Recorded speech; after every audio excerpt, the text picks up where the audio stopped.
Hey there, to all my beautifuls, handsomes, and lovelies. You are currently tuned in to your Queen Talk Radio host, Miss Amber Nicole, and we are here to dive into Season 2, Episode 2 of the Truth Speak segment. Today's episode is a continuation, so to speak, of what we started in Episode 1. We've already begun the conversation of when to walk away, but now we want to take a moment to focus on actual dating. We know when to leave or when to walk away from a situation, but when is it a good time to start something new? Before we even dive into this, I think it's important to establish a clear definition of what dating is and what it consists of. By that I mean this. People have different ways of dating, and it's important to pinpoint what dating even looks like for you prior to you making a decision to enter into the interesting world of dating. So some people what they do is they talk to one person at a time when they're dating. For the purposes of this podcast episode, we'll refer to this style as committal dating. So you find someone you're interested in and you decide to devote your energy towards this one specific individual. You take time to get to know them and test out y'all compatibility. I feel like people who prefer this dating style usually have a desire to be in a committed relationship and by default are thinking long term. Not everybody, just, some of them. Now, on the other hand, you have non-committal dating or casual dating, as it's usually referred to. Now, these are your men and women who prefer talking to multiple people in the dating stage. They're usually not committed to getting to know just one particular individual at a time, and they balance the getting to know you phase with multiple people simultaneously. Now, I personally envy these folks. I tried the non-committal dating and it just never worked for me. Like, I think it's partially for the same reasons that a polygamous or a polyamorous relationship wouldn't work for me. I'm real intentional about where I devote my energy. And if the energy level isn't reciprocated, I'm going to peep that immediately. You know what I'm saying? So you can blame that on the Scorpio in me if you like. But first of all, like most women, I want to be the only one, the only person you're devoting your undivided attention and energy towards while dating or even in an actual relationship. Now, that's no shade to those in an open style relationship. However, let's keep the cap on jealousy, insecurities, and infidelity. And it's easy to do that when there's only one person in the picture. You know what I mean? So, hey, you know what's interesting? I had a homegirl that used to come at me all the time when I was in my dating phase. I might have her as a co-host for part 2 of this topic because she had such an interesting perspective. But she would be like, if you're putting all your eggs in one basket, then you'll never know what else is out there. And it'll make it harder to walk away from that person because you didn't allow anyone else to spark your attention. And I would just envy her. Like, I wish I could get down like you. But when somebody sparked my attention, especially at that point, unfortunately, I was all in, and I still am, even if I don't want to be. It's crazy.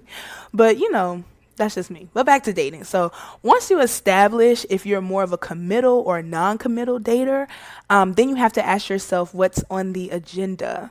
Are we going out to certain places together to hang out and enjoy each other's time and company and chill?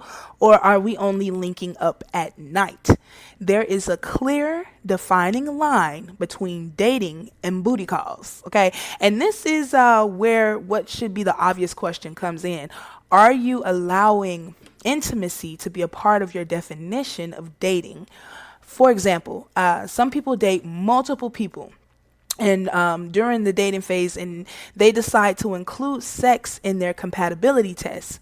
Now, this is interesting because you have some individuals who prefer to leave sex out of the equation completely until they feel like that's the person who they want to pursue. And then you have some people who don't even allow sex to be a part of the conversation until like a wedding and marriage arrangements have been discussed, right? Celibacy and things of that nature. So it's interesting because this is a really interesting bullet because oftentimes sex does confuse things.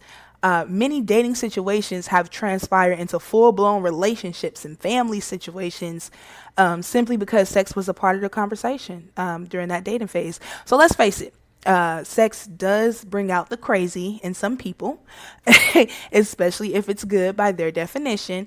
So but it can even be argued that it's a good thing to include intimacy early on in dating, so that you get a more unclouded view of an individual, how they would act in that, in a more committed situation to you, and then also to determine if you even want to pursue a relationship with that person, because you have some people who don't even want to consider building with someone unless they know if they're sexually compatible.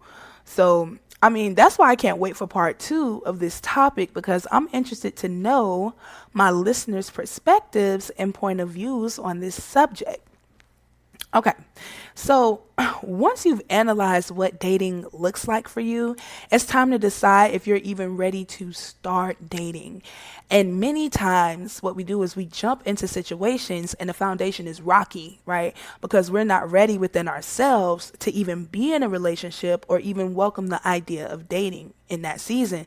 So I feel like dating is seasonal, right? Like, no one should be dating their entire life unless their objective is to not find someone to settle down with. And that's okay too, because some people are literally just dating for fun. So what I'm saying is, you've defined dating. Now it's time to determine your intentions. Your intentions will let you know if you're ready in this present point in your life. Like, if you're looking to settle down and commit to someone, then there's certain things that you need to check within yourself first. For starters, is there any residue on you from your previous relationship or situationship? By that, I mean this: if you're not completely over the last situationship, then maybe you're not ready to jump into the next. The truth is, only you know when it's a good time for you to introduce someone new into your heart and your space. And it's so important to make sure that you're ready to see other people instead of yourself. Because it's necessary to spend time OLO in some situations. Don't fill your space with someone new if you're not at that place yet. It's not fair to you nor to them. Sometimes we need to bring ourselves into the best version of us before we consider connecting with another individual.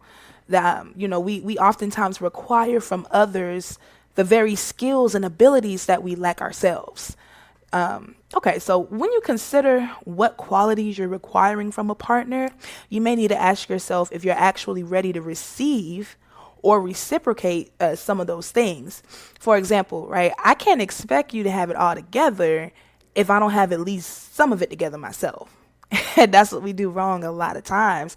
And it really takes a mature individual to be able to self-analyze and determine if they are the best version of themselves to even start dating. And if you wanted to be successful, then you may not necessarily want to start dating when you're in a dark place yourself. Now, if you're just dating for the hell of it or to have fun, then by all means, live your best life. But just do it safely. But if you're intentional about this thing, then you may want to do some self-analyzing prior to just jumping in head first. Then there's the obvious, right? Anything you water has the potential to grow, but you have to have the time to devote towards that thing. Like, a planter has to have time to spend in their garden. If they have a job that prevents them from doing what they need to do to grow the plants, then they need to get them a plant that's low maintenance. In other words, make sure you're at a place in your life where you can devote adequate time and energy towards what you want. If you're always working and still want to date, then you may need to find someone who's also always working and won't mind the lack of time or attention because they're on the same tip in this season. Again, that falls under compatibility, and that takes time in itself. Do you have the time right now, the patience, to find someone that you are compatible with? And that goes for those practicing committal dating or casual dating. So, long story short, dating isn't for everybody, and everybody has their own dating styles. It's so important to establish if you're even ready to start dating, whether you plan on dating for fun or with actual intention. You know what's on your plate and if you're emotionally and physically available. If we're looking to progress in life, then we may decide at some point that we're ready to do that and build with another individual. My advice is don't jump into it until you've done some personal analysis and reflections. Nonetheless, I wish you nothing but success in all that you do in each season. And I do speak a profitable season for you, whether you out here hustling Olo or deciding to seek a partner. Y'all get active on this one. I'm definitely going to have a few guest speakers for part two, and I'd love to hear from you. Feel free to visit the Queen Talk Radio website to engage in the poll or request to be a voice on part two for this topic. We also have our vacation giveaway coming up, so you can enter to win on that website as well. And remember, you'll never know how far you can reach until you make the conscious decision to stretch and grow. I'm Amber Nicole of The Truth Speaks on Queen Talk Radio, and I love y'all to life. Be blessed.